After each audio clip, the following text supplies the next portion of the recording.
rencana bisnis. Kalau memang gak mau kerja, minimal kalian punya otak lah. Bisa milih mana yang harusnya kalian palak. Gak ada rasa kasihan pada wanita hamil apa? Bentak Yos. Emang kenapa? Karena aku gak ngapa-ngapain dia kok. Malah harusnya seneng karena ada yang jagain dia dan kedainya. Di sini yang punya usaha atau warung harus setor ke kami. Ya ga? Tanya salah satu pria berjaket hitam pada teman satunya lagi. Jagain apa? Tadi aku dengar sendiri kalau dia gak bayar, kalian akan obrak-abrik kedainya. Cuma gertakan bang. Si abang nih gak bisa diajak bercanda. Udah yuk bro. Kita pergi. Kalau gak mau ngasih ya udah. Gak usah nyolot dang. Pakai acara bawa bodyguard segala. Bener kata dia, Bang Yos. Gak apa-apa aku kasih uang keamanan sama mereka tiap hari. Karena mereka juga tanggung jawab kok jagain kedaiku. Terutama kalau malam. Cuma tadi emang aku belum dapat uang aja. Ucap Rani. Jangan mau dibodohi preman Ran. Bilangnya aja uang keamanan. Padahal juga habis ini pada molor semua. Jagain dari mana? Siapa yang jagain? Yos selalu mengusir kedua orang preman itu dari kedai Rani. Yos melihat Rani sekilas. Dia jadi kasihan meninggalkan Rani sendiri seperti ini. Khawatir akan ada preman lagi yang mengganggu dan tidak ada yang menolong Rani. Yos pun akhirnya duduk di kedai Rani. Lo Bang Yos gak jadi ke rumah Aras? Tanya Rani. Dia masih berada di dalam booth. Enggak lah. Mau nemenin kamu di sini aja. Jawab Yos. Gak usah bang. Nanti juga ada Mama atau Naura yang datang nemenin aku kok. Ya udah aku tunggu mereka aja. Yang penting ada yang nemenin kamu dulu. Udah lanjutin aja jualannya. Aku di sini gak akan ganggu kamu. Rani tersenyum. Dia membayangkan kalau seandainya itu adalah Arfan. Dan Arfanlah yang setia menungguinya berjualan. Pasti dia tidak perlu takut pada preman lagi. Karena ada Arfan yang menemaninya. Yos tetap berada di kedai itu sampai 1 jam lamanya. Dan setelah ada Novia, dia pun menceritakan semua yang terjadi tadi agar keluarga bisa menemani Rani jualan. Kenapa gak pernah bilang Sian kalau kamu itu selama ini dipalak sama preman? Kan papa bisa turun tangan? Tanya Novia setelah Yos menceritakan semua yang terjadi tadi. Gak apa-apa mah, mereka gak jahat kok. Cuma mukanya aja yang serem. Tapi gak pernah nyakitin aku. Ya sudah mulai besok mama akan jagain kamu dari pagi. Untung aja tadi ada Yos. Gak usah mah, kayak biasanya aja. Kalau udah jam 10 mama datang. Gak. Kamu gak boleh sendiri. Kamu kan lagi hamil besar juga. Kasihan kamu. Novia mengusap perut Rani yang buncit. Kalau gitu saya permisi dulu ya tante. Saya mau ke rumah Aras. Mau ngobrol-ngobrol aja. Ucap Yos. Ya Yos. Hati-hati. Ucap Novia. Makasih Bang Yos. Ucap Rani. Sama-sama Ran. Yos selalu melanjutkan perjalanannya ke rumah Aras. Tujuan utama yang sempat tertunda karena harus mampir ke kedai Rani. Dalam perjalanan, dia memikirkan tentang masa depannya. Usaha apa yang harus dia jalankan agar yang hasil penjualan rumah itu tidak habis begitu saja. Tapi harus bisa dimanfaatkan dengan baik. Assalamualaikum. Sapa Yos dari depan pagar. Dia melihat beberapa karyawan Aras sedang sibuk dengan pekerjaannya masing-masing.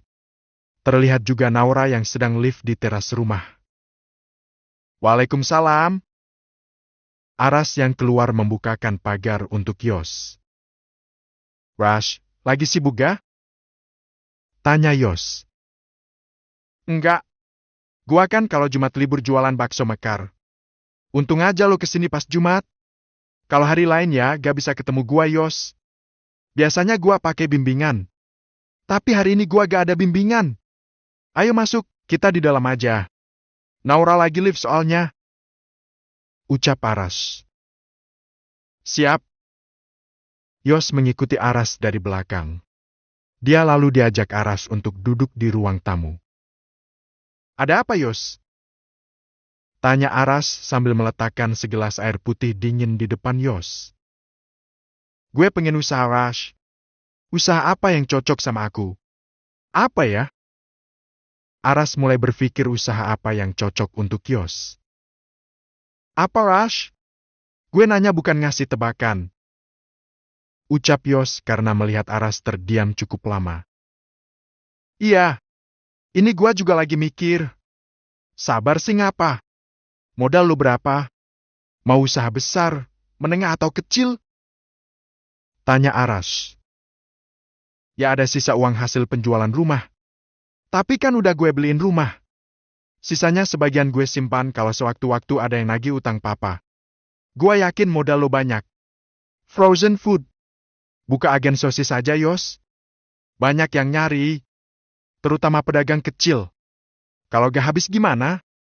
Kan ada freezer, Yos. Lo modal 10 freezer aja deh. Udah bisa jualan banyak tuh. Itu usaha yang gak ada matinya. Gak laku juga masih aman di freezer. Kalau udah kadaluarsa tinggal balikin ke pabriknya.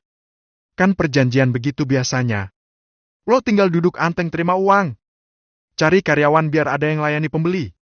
Atau kalau mau usaha yang pasti lakunya pom bensin mini, toko sembako. Banyak, Yos. Gitu ya, Rash. Ya lu bener. Ntar gue pikirin lagi. Mau pilih yang mana? Semuanya juga bisa. Lo bakal jadi juragan. Hehehe. Amiin. Aku gak muluk-muluk kok, Rash. Yang penting bisa nyukupin kebutuhanku sehari-hari. Lagi pula gak ada orang yang aku nafkahi. Paling cuma gaji Bibi. Tapi Bibi rencana mau pulang kampung. Gue jadi sendiri nantinya. Ya makanya cari pendamping dan kios. Biar ada yang jagain, masakin, nyuciin. Emang enak masak-masak sendiri. Tidur-tidur sendiri. Nyuci baju sendiri. Terus Sus Hana gimana? Udah pergi. Katanya dapat kerjaan di Bandung. Baru tadi pagi pergi. Padahal aku udah mulai ada perasaan sama dia. Tapi ya sudahlah mungkin belum jodoh. Ya udah gak apa-apa. Nanti juga insya Allah ketemu jodohnya, Yos. Sabar aja. Sekarang bangun usaha dulu. Nanti cewek-cewek pada ngantri deh. Duh, gue butuhnya cewek yang tulus. Bukan karena fulus rush. Zaman sekarang itu realistis, Yos. Mana ada cewek yang mau diajak susah? Ada? Naura kan? Celetuk Yos. Iya lupa. Bini gue emang debis. Ya makanya. Jagain bener-bener dah. Langka soalnya. Kalau perlu kasih rantai sekalian. Lo pikir guguk apa? Hahaha. Beberapa saat kemudian, Naura tiba-tiba masuk. Dia terlihat tidak seperti biasanya. Murungdap tidak bersemangat. Tidak menyapa Yos seperti biasanya. Bini lo kenapa, Rash? Tanya Yos. Biasanya lah lagi tanggal merah. Jawab Aras. Dia tahu apa yang membuat Naura terlihat sedih seperti itu. Tapi dia tidak ingin membahasnya dengan Yos. Periksa rahim. Aras tetap tersenyum dan memberi semangat pada Naura meski tadi pagi Naura kembali datang bulan. Sudah hampir 5 bulan Alfa pergi. Dan Naura harus lebih sabar lagi untuk mendapatkan anak. Ra, masa tadi Yos ngira kamu lagi ngambek? Tumben Naura gak nyapa dan cemberut katanya. Hehehe. Ucap Aras. Masa sih? Emang aku kelihatan cemberut? Iya nanti aku minta maaf sama Bang Yos. Aku tadi gak nyapa karena... Ngelamun ya? Aras menjawel ujung hidung Naura yang mungil. Lalu merangkulnya. Gerah, Kak. Naura menggerakkan bahunya agar rangkulan Aras terlepas. Ke kedairan yuk. Ngapain? Kan gerah. Minum es teh jumbo dang? Biar segar. Hehehe. Gak lucu ah. Gak lucu kok senyum. Kalau mau senyum ya senyum aja. Gak usah ditahan. Ditahan nanti kentut lo. Goda Aras. Naura pun tersenyum mendengar ucapan Aras. Suaminya selalu tahu bagaimana cara menyenangkan hatinya. Lalu apa dia tidak bersyukur dengan semua ini? Kak, aku mau periksa ke dokter lagi. Mumpung lagi mens. Mau lihat aja apa ada masalah dengan rahimku saat mens? Kamu gak usah mikir yang macem-macem lah, Ra. Waktu itu kan dokter udah bilang gak ada masalah apa-apa di rahim kamu. Iya, tapi dokter juga bilang suruh cek juga saat kondisi mens. Nanti akan dilihat apa ada penumpukan darah atau cairan di rongga tertentu saat sedang mens. Gitu kan? Nih mumpung aku lagi mens, Kak. Tutur Naura. Mengingatkan Aras lagi tentang saran dokter waktu itu. Ya sudah, nanti malam kita periksa lagi. Ada dokter Ambar ada praktik gak nanti malam? Ada, Kak. Ya udah, daftar sekarang aja. Ya, Kak. Naura lalu mengambil ponselnya untuk mendaftar ke dokter kandungan tempat dia biasa memeriksa kandungan. Dan beruntung masih ada kuota untuk hari ini. Malam harinya Aras dan Naura pergi ke rumah sakit untuk memeriksakan rahimnya. Untuk membandingkan saat tidak haid dan saat haid. Apa ada masalah atau tidak? Antrian lumayan banyak malam ini. Naura harus bersabar sampai gilirannya dipanggil. Harusnya tadi bisa dipantau di aplikasi. Sudah sampai nomor berapa? Kita datang dekat-dekat nomor antrian aja. Ini masih nomor 5. Sedangkan kamu nomor 23. Hadeh. Gerutu Aras. Sabar sih, Kak. Takutnya kan aplikasi bisa saja error. Ntar malah telat. Ya. Kita makan di kantin dulu aja yuk. Kan tadi belum makan malam. Ucap Aras. Kalau telat gimana? Masih lama. Aku udah prediksi. Butuh waktu 10-15 menit untuk satu kali pasien. Tinggal dikali aja. Makan paling setengah jam kelar, Ra. Kakak ini. Sampai segitunya dihitungin. Naura tersenyum sambil mengulurkan tangannya untuk digandeng Aras. Mereka pun menuju kantin untuk makan malam. Ra, minggu depan insya Allah aku sidang skripsi. Doain aku ya, Ra. Tadi dosenku telepon katanya tinggal sidang aja. Udah capek kali ngoreksi skripsiku. Ucap Aras sambil berjalan menggandeng Naura. Lo sudah mau sidang? Ya, Kak. Aku doain semoga semuanya lancar. Aku yakin kakak pasti bisa. Ucap Naura. Amin, makasih istriku sayang. Kantin. Belok kanan berarti. Ucap Aras sambil membaca papan petunjuk yang ada tulisan kantinnya. Makanan di rumah sakit enak-enak ya, Kak. Kita pilih makan di mana? Tanya Naura saat melihat ada beberapa kantin di area itu. Yang ada nasi ramesnya aja. Tuh. Aras menunjuk salah satu kantin yang ada tulisan menu ramesnya. Aku gak mau Reims. Di sini gak ada bakso. Ucap Aras asal. Iya ya? Gak ada bakso. Nasi rawon aja. Belum pernah nyobain, Kak. Iya boleh. Aras dan Naura masuk ke dalam kantin. Tidak terlalu ramai. Hanya beberapa orang saja yang duduk di sana. Lalu Aras memesan nasi Reims dan nasi rawon untuk mereka berdua. Duduk sini aja. Ajak Aras setelah memesan makanan dan minuman. Kira-kira hasilnya nanti gimana ya, Kak? Aku jadi deg-degan. Kita berdua saja. Yang penting kamu gak usah berpikir negatif dulu. Kamu kan kadang-kadang pemikir sejati. Apa-apa harus dipikir sampai detail banget. Udah sih serahin semua sama Allah. Allah tahu kapan waktu terbaik buat kita punya anak lagi. Ucap Aras. Dia duduk bersebelahan sambil menggenggam tangan Naura. Ya aku selalu posting kok, Kak. Positive thinking. Walau kadang ada perasaan gelisah. Wajar kan sebagai perempuan? Ucap Naura. Dia memperhatikan wanita hamil yang ada di seberangnya. Sendirian dengan perut buncitnya. Ya wajar. Asal gak berlebihan aja. Makanan udah datang. Makan dulu yuk.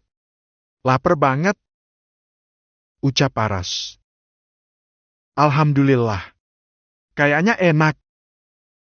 Ucap Naura sambil melihat nasi rawon yang ada di depannya. Ya enak lah.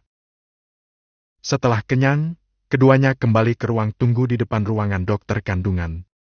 Mereka bisa melihat nomor antrian dokter tersebut sudah sampai mana di monitor gang ada di dekat ruangan tersebut. Masih nomor 15. Tuh kan lama. Aku bilang juga apa?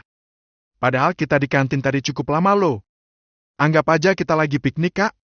Iya, ya. Apa sih yang nggak buat kamu, Rah? Ucap Aras sambil berdiri karena saat dia datang, hanya ada satu kursi yang tersisa dan dia berikan untuk Naura. Naura kembali memperhatikan ibu hamil yang baru saja datang. Wanita hamil yang tadi ditemuinya saat di kantin. Menarik perhatian Naura karena wanita itu terlihat lesu. Ngapain berdiri? Tanya Aras yang melihat istrinya tiba-tiba berdiri. Aku berdiri aja, Kak. Naura lalu menghampiri wanita hamil itu dan mempersilakan duduk di bekas kursinya tadi. Makasih, Mbak. Ucap wanita itu. Dan ternyata setelah menunggu 5 nomor antrian, wanita itu masuk. 3 nomor lagi berarti ya, Ra? Tanya Aras saat melihat ke arah monitor. Iya, Kak. Udah sepi. Udah malam ya? Yalah, udah jam 9 malam. Besok lagi kalau dapat antrian nomor besar, berangkatnya jam 9-an aja. Gah? Aku gak suka mepet-mepet. Jam 8, Kak.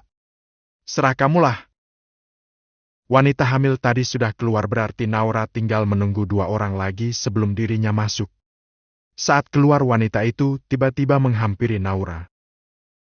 Mbak lagi program hamil ya? Tanya wanita itu. Iya ya, Mbak. Kenapa ya?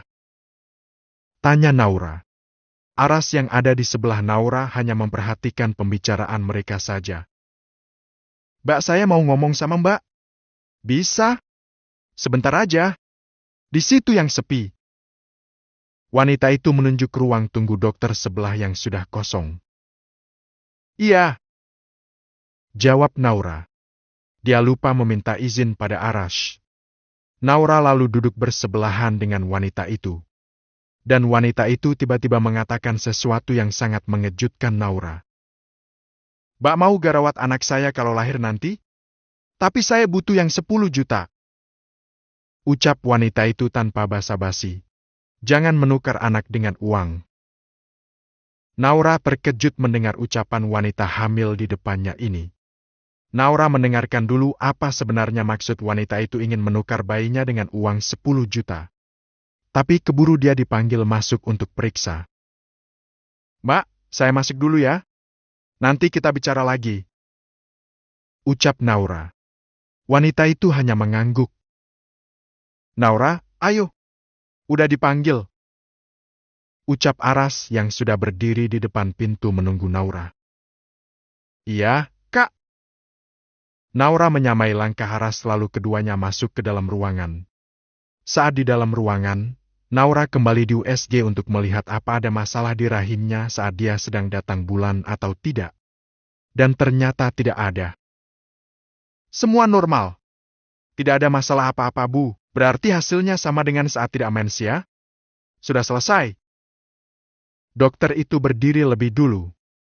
Setelah permukaan perut dibersihkan oleh perawat, Naura lalu duduk bersama Aras berhadapan dengan dokter. Bu Naura, seperti yang saya bilang tadi tidak ada masalah apa-apa di rahim ibu. Semua normal. Jadi tidak perlu khawatir. Alhamdulillah, Dok. Tapi masih sedih karena belum juga hamil, Dok. Tidak perlu sedih. Sedih itu malah membuat Anda jadi stres. Stres itu bisa menghambat kehamilan juga loh. Maka dari itu usahakan jangan sampai stres, kecapean. Harus happy ya, Bu, biar Allah segera menitipkan bayi di rahim ibu. Sabar. Allah Maha tahu kapan waktu terbaik untuk menitipkan seorang anak untuk kita. Ucap dokter itu dengan lembah lembut. Terima kasih, dokter. Insya Allah saya akan selalu berpikir positif.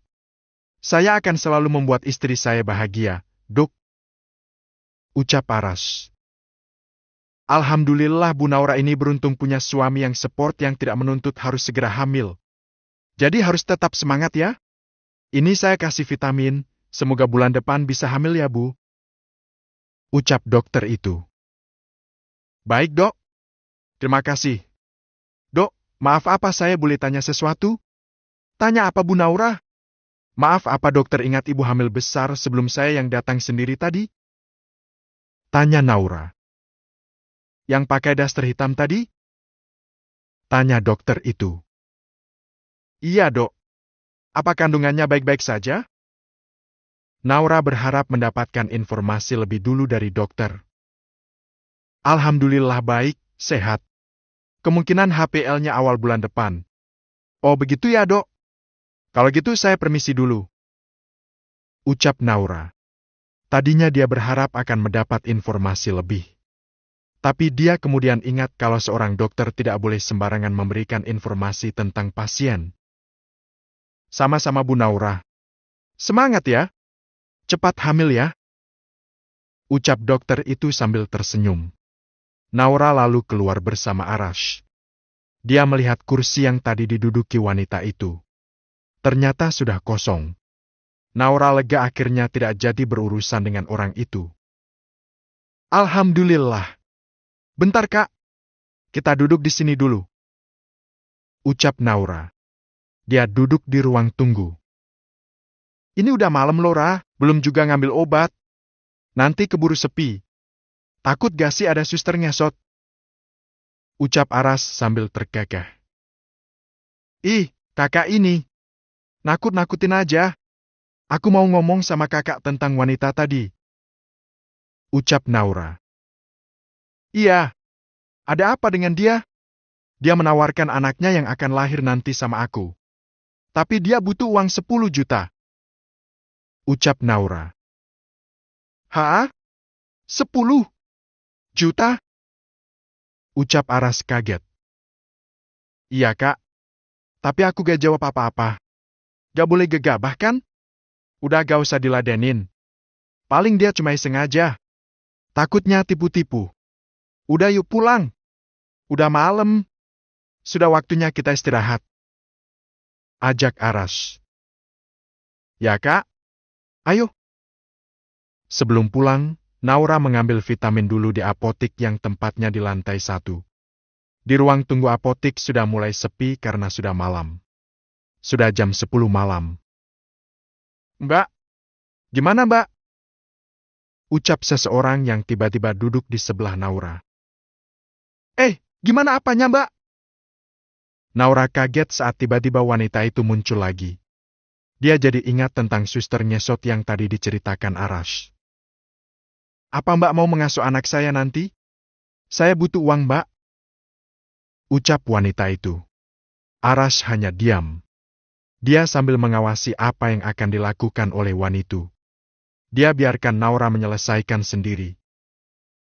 Maaf Mbak. Kalau seperti itu saya tidak mau. Itu sama saja dengan perdagangan anak. Saya tidak berani Mbak. Meski saya belum hamil, bukan berarti saya tidak akan bisa hamilkan. Mbak butuh uang sebanyak itu buat apa? Wanita itu tiba-tiba menangis. Heks. Suami saya habis kecelakaan, Mbak. Sekarang dia lumpuh gak bisa jalan. Gak bisa cari nafkah. Sedangkan saya hanya ibu rumah tangga. Gak punya pekerjaan. Terus nanti gimana kalau anak saya lahir? Terus butuh uang 10 juta buat apa? Tanya Naura. Buat hidup Mbak. Saya sudah buntu. Hutang ke tetangga sudah sering. Sekarang udah gak ada yang mau ngutangin karena terlalu banyak. Saya periksa juga pakai asuransi kesehatan dari pemerintah yang tanpa bayar iuran tiap bulan. Tapi untuk kebutuhan sehari-hari nanti gimana? Naura menatap Arash. Hal yang sama juga dilakukan pada Naura. Mbak, gini aja. Saya yakin apa yang Mbak ucapkan ini emosi sesaat. Nanti kalau anak Mbak diberikan ke orang, pasti Mbak akan menyesal. Lebih baik dirawat baik-baik anaknya. Insya Allah rezeki akan selalu ada. Jangan pernah berpikir untuk menukar anak dengan uang Mbak. Allah itu maha kaya. Minta sama Allah. Insya Allah dimudahkan. Emang mudah ngomong begitu, Mbak? Tapi kenyataannya sulit. Berdoa tiap hari tapi gak ada yang dikabulin. Jangan terburu-buru dengan jawaban doa Mbak. Allah tahu kapan terbaik untuk kita. Yang menurut Allah baik, pasti dikabulkan. Kalau menurut Allah gak baik, pasti akan diganti dengan yang lebih baik. Iya, Mbak. Saya paham. Tapi berat sekali menjalani semua ini. Kenapa harus saya yang ngalamin? Di saat hamil justru suami saya kecelakaan. Saya mau kerja, kondisinya mau melahirkan begini. Siapa yang mau ngasih kerjaan? Gimana caranya saya bayar utang dan makan? Wanita itu kembali menangis. Naura tiba-tiba ingat sesuatu. Mbak rumahnya mana? Terus kesini naik apa? Tanya Naura karena merasa ada yang tidak beres dengan wanita ini. Rumah saya dekat sini, Mak. Jalan kaki. Ayo Mbak ke rumah saya biar yakin kalau suami saya benar-benar lumpuh. Ya saya percaya kok Mbak. Tapi ini udah malam. Sebaiknya kita pulang dulu. Apalagi Mbak pulang jalan kaki sendirian. Ya sudah Mbak. Saya pulang. Wanita itu lalu meninggalkan Naura. Berjalan dengan kesusahan karena perutnya yang besar. Mbak tunggu. Naura berlari mengejar perempuan itu. Lalu memberikan sesuatu padanya. Kemudian Aras mengejarnya. Takut Naura gegabah. Kamu kasih apa ke orang itu, Rah? Tanya Aras. Sedikit uang, Kak? Aku gak tega. Walau agak curiga.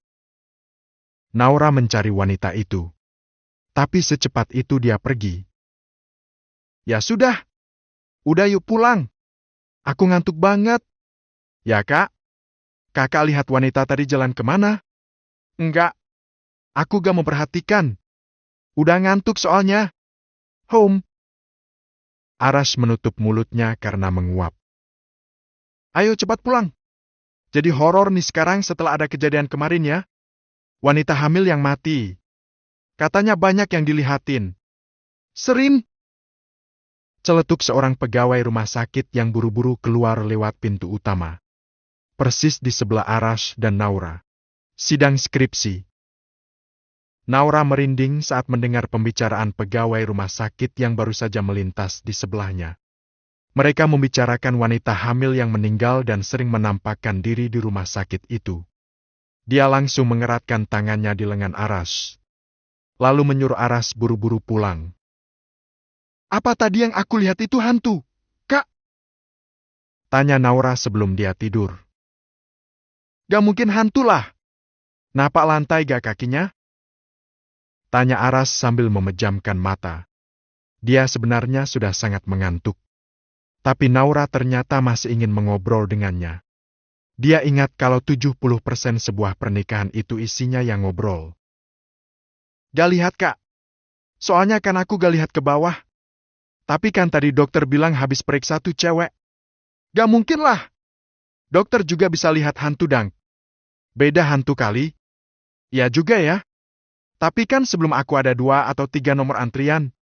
Terus yang dimaksud dokter itu yang mana? Gak. Bukan hantu lah. Katanya kalau hantu menampakkan wajah pada manusia itu kena sial dia. Gak akan berani. Udah ayo tidur. Aku ngantuk sayang. Ya Kak. Naura masih memikirkan wanita tadi. Sungguh misterius. Harusnya tadi dia ikut ke rumah si wanita itu yang katanya mau diperlihatkan suaminya yang lumpuh. Kalau memang benar keadaan wanita itu seperti itu, betapa bersalahnya dia karena tidak bisa membantu kesusahan orang. Naura jadi ingat waktu dia dulu hamil. Dia hamil di tengah keterbatasan ekonomi. Tapi Aras masih bisa banting tulang untuk mencari nafkah. Sedangkan wanita tadi sedang hamil tapi suaminya lumpuh. Gak bisa cari nafkah. Ya Allah, semoga wanita tadi mendapat jalan keluar. Dimanapun dia berada. Ringankan bebannya ya Allah. Jangan sampai dia nekat menjual anaknya, doa Naura dalam hati. 1 minggu kemudian. Hari ini aktivitas produksi di rumah Aras dan Naura libur sementara. Hari ini Aras akan menjalani sidang skripsi yang sempat tertunda selama 1 tahunan gara-gara dia fokus menjadi kepala keluarga. Dengan dukungan sang istri dan orang tuanya, akhirnya hari ini dia bisa memaparkan apa yang dia teliti selama ini di depan para dosen penguji.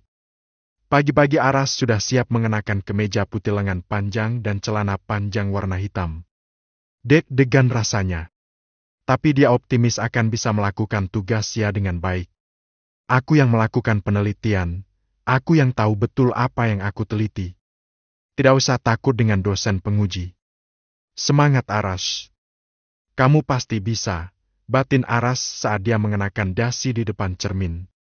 Dia melihat tampilannya di cermin. Sudah ganteng, Kak? Ucap Naura sambil tersenyum. Dia juga sudah rapi mengenakan gamis dan jilbab warna guava yang sangat segar dipandang mata. Dia akan menemani Aras hari ini. Alhamdulillah. Doakan aku ya, Ra, semoga lancar semuanya. Aras menggenggam tangan Naura. Amin. Tangan kakak dingin. Grogi ya? Berzikir dan baca salawat terus dalam hati, Kak. Biar hatinya tenang. Semangat ya. Insya Allah. Yuk berangkat. Diteliti dulu ada yang belum dimasukkan ke dalam tas apa belum? Siap. Aras lalu membuka kembali tasnya. Dia menyocokkan catatan yang harus dibawa dengan semua yang sudah di dalam tas. Lengkap? Insya Allah gak ada yang tertinggal, Ra. Ucap Rash. Dia menutup resleting tasnya. Ya udah yuk berangkat sekarang. Kakak sidang jam 10 kan? Ya Ra, dude Dexter nih. Melebihi deg-degannya saat malam pertama. Hehehe. Ucap Aras sambil tertawa agar groginya hilang. Dia menggendong tas ranselnya lalu mengenakan helm. Dengan mengucap bismillah, dia langsung berangkat. Kak, kok aku ditinggal? Teriak Naura saat dia melihat Aras meninggalkannya. Astagfirullah. Aras menoleh ke belakang. Karena fokus dengan proses sidang yang akan dia jalani nanti, dia sampai lupa kalau Naura belum membonceng di belakangnya. Kakak ini ngelamun ya? Masa aku ditinggalin sih? Naura lalu naik dan membonceng di belakang Aras. Iya Ra, maaf. Aku ngelamun sampai lupa kamu belum naik. Maaf ya. Ngambek ya? Enggak. Gak apa-apa kok. Maklumlah kakak lagi banyak pikiran. Udah yuk berangkat. Ajak Naura. Dia menepuk pundak Aras. Bismillah. Beberapa saat kemudian dia sudah sampai di kampus. Dia lalu menghubungi dosen pembimbing dan penguji. Mengingatkan mereka kalau ada sidang jam 10. Sudah, Kak? Tanya Naura. Dia sekarang duduk di depan ruang sidang sambil membawa tas ransel Aras. Sedangkan Aras mondar-mandir mirip setrikaan. Udah? Semoga aja mereka gak telat datengnya. Pengen cepet-cepet melewati hari ini, yuy. Kakak ini. Lucu ya kalau lagi grogi. Kayaknya dulu waktu akad nikah gas panik itu. Goda Naura. Ya waktu itu kan tiba-tiba dipaksa, Ra. Yang ada malah kesel sama papa. Hehehe. Sambil nunggu belajar dulu, Kak. Yang untuk presentasi tadi filenya udah dicek belum? Sudah bisa dibuka kan? Ya deh aku teliti dulu filenya. Aras lalu mengeluarkan laptopnya. Dia mengecek kembali bahan untuk presentasi. Apa ada masalah atau tidak? Dia lalu meneliti semua slide dan melihat ada kekurangan atau tidak. Setelah semua lengkap, dia mempelajari skripsi dan mempersiapkan kira-kira apa yang akan jadi bahan pertanyaan para dosen. Naura melihat Aras yang tampak sibuk. Dia berdoa dalam hati agar Allah memudahkan semua urusan suaminya hari ini. Masih ada waktu setengah jam untuk mempersiapkan di dalam ruangan. Aras dibantu operator mempersiapkan peralatan yang akan dipakai untuk presentasi. Dia duduk sembari mempelajari lagi semuanya. Jam 10 lewat kok belum juga datang dosennya? Gumam Naura yang menunggu Aras di depan ruangan. Tiba-tiba ada seorang laki-laki yang masuk ke dalam ruangan itu. Naura menduga itu dosen yang akan menguji skripsi suaminya. Lalu masuk lagi 2 orang dosen ke dalam ruangan itu.